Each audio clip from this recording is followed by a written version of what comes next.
Hello everyone मोर अन्य এটা ব্লগলৈ আপোনালোকক সকলোকে স্বাগতম জনাইছো। আজি ঘৰত আছো এই কাৰণে পাপাই গাহৰি মাংস অলপ আনিছিলে তাকে বনাবৰ কাৰণে ৰেডি কৰি লৈছো। এফালে বইল কৰি লৈছো আৰু প্ৰথমতে মাংসখিনি তাৰ পৰা এফালে পিয়াজখিনিও দি লৈছো।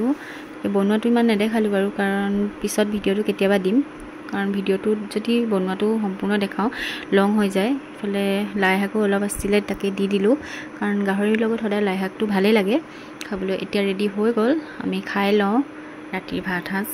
এয়া জাতিলাও দাইল কচু মাছ তেনেকৈ আৰু এফালে মায়ে আকৌ চাউল অলপ তিয়াই থৈছিলে দিনতে তাকে ৰাতি এতিয়া পকা মিঠৈ বনাবলৈ লৈছোঁ। এইখিনি চাউলখিনি ঠিক ঠাক কৰি লৈছে, কৰি মেলি এইখিনি গুড়খিনি পগাই মেলি তাতে পিঠাবোৰ দি দিলে। দিয়াৰ পিছত এতিয়া দুইজনীয়ে পটাপট লাডু কৰি ল'লোঁ। কৰি মেলি এইকেইটা হৈ গ'ল আৰু এটা এটাকৈ খাই চাওঁ বুলি ভাবিছোঁ। খাই চাইছোঁ, খাবলৈ ভালেই লাগিলে বাৰু। আজিলৈ ইমানেই আৰু পিছদিনা এতিয়া ঘৰলৈ বুলি ওলালোঁ তাকে এতিয়া গৈ আছোঁ। যদি ভাল লাগিলে ভিডিঅ'টো চাই লাইক শ্বেয়াৰ ছাবস্ক্ৰাইব কৰি দিব। বাই।